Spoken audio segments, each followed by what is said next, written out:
చూడలేదా నేను మీరు నుంచి మీరు మాల్లో ఉన్నట్టున్నారు కదా, కొద్దిగా న్యూస్ పక్కన అంటే పెట్టినట్టున్నారు. ఆయన ఎక్కడ ఉన్నారో ఆయనకి తెలియదని మీరు అంటున్నారు. ఇప్పుడు ఆయన ఎక్కడ ఉన్నారో మీకే డౌట్ వచ్చిందంటే అదే అంటున్నాను, ఆయన ఎందుకు ఇప్పుడు ఈయన అపాయింట్మెంట్ అడుగుతున్నారు?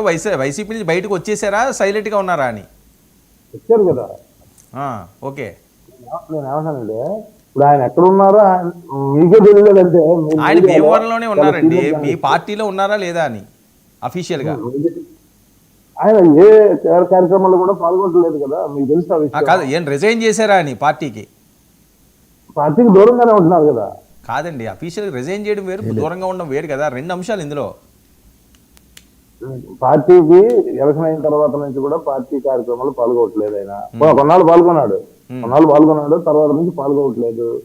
సో ఆయన ఎక్కడ ఉన్నాడో మీకే అర్థం కాలేదంటే ఆయన గురించి ఆయన ఉనికినే మనం మాట్లాడుకుంటుంటే మళ్ళీ ఆయన ఇంకో 5గురిని 6గురిని 10 మంది 13 మందిని 5 కాదు 13 మంది అట. ఇది ఆశ్చర్యపోవడం ఉంటుంది అన్న.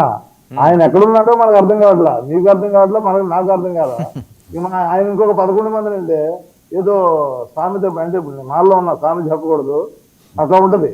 సో అవన్నీ ఇప్పుడు జగన్మోహన్ రెడ్డి గారు 2014 ఎలక్షన్స్ లో ఏదో 1% అంటే చెప్పకూడదు, నేను అమలు చేయలేని హామీలు నేను ఇవ్వను అనేటటువంటి నిబద్ధతకు కవచబడి ఉండడం వల్ల జస్ట్ 1%తో ఆ రోజు మళ్ళీ ఈ కూటమి సేమ్ అధికారంలోకి రావడం జరిగింది. మళ్ళీ ఊవెత్తులు వేసి మళ్ళీ 19 ఏం జరిగిందో తెలుసు. తర్వాత మళ్ళీ ఇప్పుడు అంటే ఈ ప్రస్థానంలో జగన్మోహన్ రెడ్డి గారు ఒక్కడిగా 2 3 అవసరమైనప్పుడు కలవడం, లేదంటే బయట నుంచి యాంటీ ఇన్కంబెన్సీ ఈ నాటకాలు ఇవి కాకుండా ఒక్కడిగా పోటీ చేశారు. ఆ రోజు ఈ రోజు మధ్యలో కూడా అది జగన్మోహన్ రెడ్డి గారు. ఇవన్నీ మనం మాట్లాడుకోవడం ఎంతమంది వెనకాతలు. ఇప్పుడు చూడు, మీరు ఎందుకు అన్నారు చంద్రబాబు నాయుడు గారు ఈ తుఫాన్ వచ్చి ఆదుకుంది కానీ, లేదంటే ఎంతమందిని సస్పెండ్ చేస్తారో లేదంటే బయట పంపిస్తారో అని. అంటే పరిస్థితి ఎలా ఉందో మీరు అర్థం చేసుకోండి. అక్కడ పరిస్థితి ఎలా ఉందో అర్థం చేసుకోండి. జగన్మోహన్ రెడ్డి గారు అప్పుడు ఇప్పుడు ఎప్పుడు ప్రజల కోసం ఇచ్చిన మాట కోసం నిలబడే వ్యక్తిగానే ఉంటారు. దానికి ఏమీ ఇబ్బంది ఉండదు. ఇప్పుడు గండి శ్రీనివాసు ప్లేస్ లో మేము కోఆర్డినేటర్ని పెట్టాం, తెలుసు కదా మీకు, రాయుడు అని.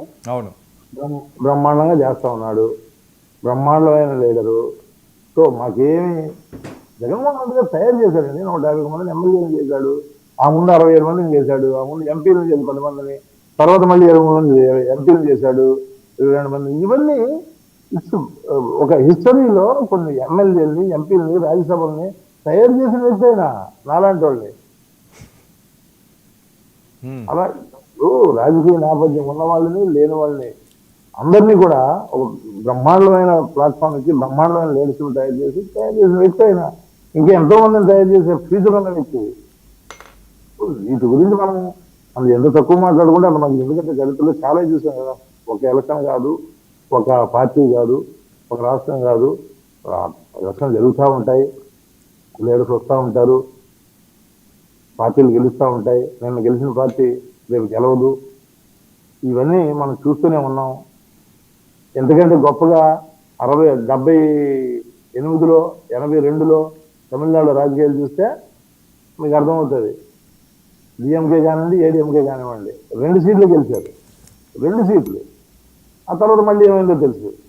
సో రాజకీయాలు చూస్తూ వస్తున్న మనం వీధి చిన్న చిన్న వాటి గురించి 29 మీదే అంటారు. మీకు మళ్ళీ ప్రత్యేకంగా నా చేత చెప్పించాలి రా వరం గారు. మీరు నిజంగా చాలా స్మార్ట్ వరం గారు. మీరు నా చేత చెప్పి ప్రజలంతా చెప్తున్నారని నా చేత చెప్పించాలనుకుంటారు. కాదండి, మరి వాళ్ళు 17 సంవత్సరాలు అంటున్నారు, పవన్ కళ్యాణ్ గారు 15 సంవత్సరాలు మా జోడీ అంటున్నారు, మీరేమో 3 సంవత్సరాల తర్వాత పోతుంది అంటున్నారు. హాస్పిటల్ ఆరోగ్యశ్రీలో వైద్యం చేయించుకున్న వాళ్ళకి డబ్బులు ఇచ్చి, ఆరోగ్య ఆశలైన వాళ్ళకి డబ్బులు ఇచ్చి పంపించారని ఇవాళ జగన్మోహన్ రెడ్డి గారు చేశారు కాబట్టి మేము చేయమనే విధంగా ఈ ప్రభుత్వం ఆలోచించకుండా ప్రజలకు అండగా ఉండే విధంగా వాళ్ళు ఏదైనా సదుపాయాలన్నీ కూడా వాళ్ళు ఉండడానికి కానివ్వండి, తినడానికి కానివ్వండి, మళ్ళీ తుఫాను తగ్గిన తర్వాత వాళ్ళు ఇంటికి వెళ్ళేటప్పుడు కూడా 2-3 రోజులు అవన్నీ అతలాకుతలమై ఉంటాయి కాబట్టి ఇళ్ళన్నీ కూడా చాలా స్థితిలో ఉంటాయి కాబట్టి అది వండుకోవడానికి కానీ ఇబ్బందిగా ఉంటుంది కాబట్టి వాళ్ళకి సదుపాయాలు కల్పించే విధంగా, వాళ్ళకి ఇన్ఫ్రాస్ట్రక్చర్ కల్పించే విధంగా, వాళ్ళకి ఆ కూరలు కానివ్వండి, పప్పు దినుసులు కానివ్వండి, బియ్యం కానివ్వండి, ఇలాంటివన్నీ వాళ్ళకి ఏర్పాటు చేసే విధంగా ఆ దిశగా ఆలోచిస్తే మంచిదని నేను కోరుకుంటున్నాను. ఈ ప్రభుత్వాన్ని ప్రజలకు అండగా ఉండమని. ఇప్పుడు చేయగలిసింది ఇప్పుడు చేయాలి. ఇప్పుడు తర్వాత మళ్ళీ ఈ తీవ్రత పెరిగిన తర్వాత, ఎక్కువ తీవ్రత ఉన్నప్పుడు రాత్రి ఎందుకంటే రాత్రులు అందరూ నిశ్శబ్దంగా ఉండే పరిస్థితి, కరెంట్ అది లేని పరిస్థితుల్లో వాళ్ళు ఆల్టర్నేటివ్స్ అరేంజ్ చేసుకుని వాళ్ళకి అప్పుడు కూడా సదుపాయాలు ఏర్పాటు చేసే విధంగా, వాళ్ళు రక్షించే విధంగా, వాళ్ళు కాపాడే విధంగా, వాళ్ళకి నష్టం జరగకుండా ఉండే విధంగా చేసుకునే కార్యక్రమాలు చేయాలి. ఆ తర్వాత విషయాలు కూడా ముందే వీళ్ళు జాగ్రత్తగా ఆలోచించి ఎంతవరకు ఉంటుంది తీవ్రత, తగ్గిన తర్వాత ఏం చేయాలి, ఇవన్నీ ఆలోచించే కార్యక్రమం చేస్తే మంచిదని నేను అంటా ఉన్నాను. నేను వాసుపల్లి గణేష్ గారు వైజాగ్లో ఆ మొత్తం ఏదైతే ఆ పల్లికారులు ఉండే ప్రాంతం అంతా వాటికెళ్ళి ఆ కాలనీలు కానివ్వండి, వాళ్ళందరికీ వాళ్ళకి పప్పు దినుసులు, వాళ్ళకి బియ్యం కానీ, లేదంటే ఆకులు చికెన్ కూడా వాళ్ళకి ఈ ఉల్లిపాయలు కానివ్వండి, కూరగాయలు కానివ్వండి, ఇవన్నీ సప్లై చేసిన కార్యక్రమం. అదేవిధంగా మిగతా లేడర్స్ కూడా ప్రసాద్ గారు చెప్పారు మనకు, కేకే రాజు గారు ఏం చేశారు, ఇవన్నీ జాగ్రత్తగా ఇప్పుడు వాళ్ళు చేశారు కాబట్టి నేను అధికారంలో ఎమ్మెల్యేని నేను ఎందుకు చేయాలి, లేదంటే ఆ విధంగా ఇప్పుడు ఇదంతా ఒక విపత్కరమైన పరిస్థితి. పార్టీలకు అతీతంగా ఈ పోకడలకు పోకుండా మనం వాళ్ళ బాగు గురించి, వాళ్ళ రక్షణ గురించి, వాళ్ళు ఆదుకునే విధంగా మనం చేస్తున్న కార్యక్రమం చేయాలనేటటువంటిది నా ఉద్దేశం. ఇంతకుముందు హుదూద్లో మరి ఎంత తీవ్రత ఉందో ఆ రోజు, ఎంత అల్లాడిపోయారో ప్రజలంతా పొగల్లో, కొబ్బరి చెట్లు అవి పడిపోయి ఇవన్నీ. ఆ తర్వాత జగన్మోహన్ రెడ్డి గారు వచ్చిన తర్వాత కానీ వాళ్ళకి సహాయం చేసిన కార్యక్రమం లేదు. ఆ రోజు మళ్ళీ జగన్మోహన్ రెడ్డి గారు వచ్చి వాళ్ళకి సహాయం చేశారు. వాళ్ళందరికీ నష్టాన్ని, ఇల్లు పడిపోయిన కొబ్బరి చెట్లు పడిపోయిన కానివ్వండి, అట్లా అప్పుడు జగన్మోహన్ రెడ్డి గారు చేశారు కాబట్టి నేను చేయడానికి పద్ధతి. మీరు దేశాలకు పోకుండా సార్ ఏంటి హుదూద్లో జగన్మోహన్ రెడ్డి గారు వచ్చిన తర్వాత సహాయం జరిగిందా? రైతుల్ని ప్రజల్ని ఆదుకోవాల్సిన అవసరం ఉంటుంది. వాళ్ళ మీద ప్రత్యేక బాగుండు అని ఊహించుకుంటున్నాడు సార్. ఆ ఊహ ఎంత బాగుందో అంటారే అట్లా. నరసింహప్రసాద్ గారు సార్ సార్ ఏంటి సార్ మీరు ఏం చేయట్లేదట, అన్ని వైఎస్ఆర్సీపీ చేస్తుంటే మీకెందుకండి అధికారం ఇవ్వడం?